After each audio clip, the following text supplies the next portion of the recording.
So now we look at the second of the three policies, and the second and third are a little bit different from the first, because the first had that periodic review. You didn't have to keep your eye on the inventory all the time, but actually that policy is less efficient just because you're less vigilant.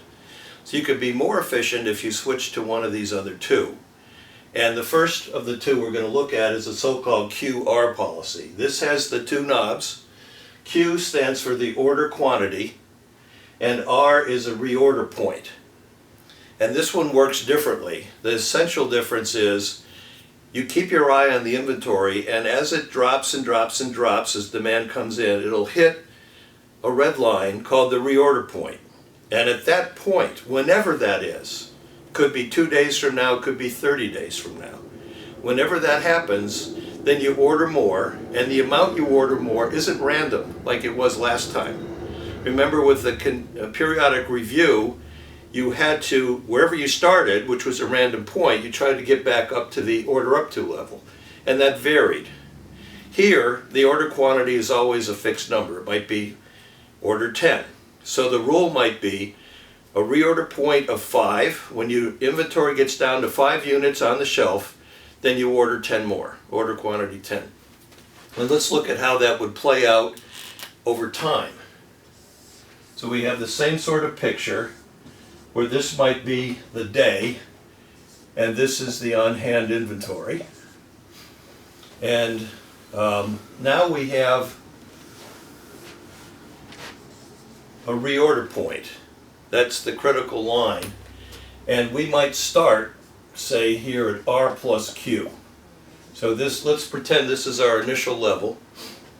And as time goes on, demand comes in, and maybe we get a large order, and we actually bust through the reorder point, and we come below it. So at this point, at this time, we have to order more. And how much do we order? We order whatever Q is. So that's a fixed amount. And it looks like from this picture that this is Q. So we're going to order this much more, but when will it come in? Again, there's a lead time. So demand is going to continue to happen, and then at some point the replenishment arrives, and we go up by this much. So now we're here. So now we're pretty close to the reorder point. So we could get an immediate big order, and bang, we're ready to order again. So we have to order more, and again there'll be a lead time delay, and in the meantime we could be getting more demand, and then we'll get a replenishment.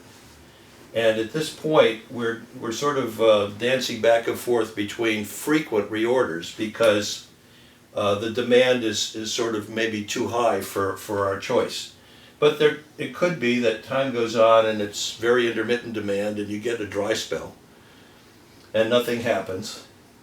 And then maybe here you have to order again, and maybe now there's a torrent of demand and you actually go negative, and you might be in a situation where you get up to here and you're still underwater and you have to order immediately. So this situation isn't necessarily, this example looks kind of pathetic because you're in trouble all the time. It doesn't have to work out that way. But I wanted to illustrate that there is this possibility of going negative. Or if you have a loss policy, you can't go negative, you just stay here. And in which case you'd add in a certain amount and you get back up above the reorder point. But the same sort of picture applies as it did with the periodic review. This is your on-hand inventory over time, and you can use this graph to decide, say, what your over a year or even 2 years of simulated operation, what your average on hand is. From that you can get the inventory investment, how many dollars are tied up on the shelf. You can get the holding cost, which is often just approximated as, say, 10% of the average. You can get the order cost. because here's an order, whenever you come down, here's an order.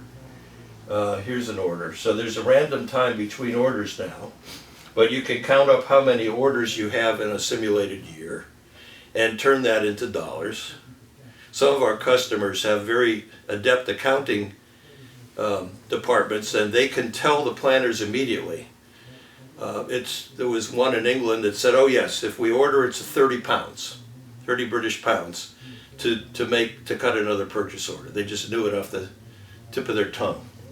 So you get the order cost, and then you can look at the frequency of these outages where you go negative, and from that you can derive the shortage cost, and you add those together, and that gives you your total operating cost. So if you go back to our fundamental trade-off curve, where we have availability and cost, you can see where you are on that curve. And if you try different policies, you can basically discover what the curve is by saying, let's change R, let's change Q. It'll move your place. And then you could figure out where this curve is. And then management earn their pay by deciding what's the proper balance between customer service and our internal cost of providing the customer service. And they might say, this is where we should be operating, at least for now.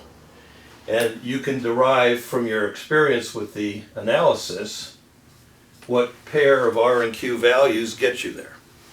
So that's how we would analyze the second of the three policies, which is a continuous review with a reorder point and an order quantity. And the next is the final of the three, which is going to be what's called a min-max policy.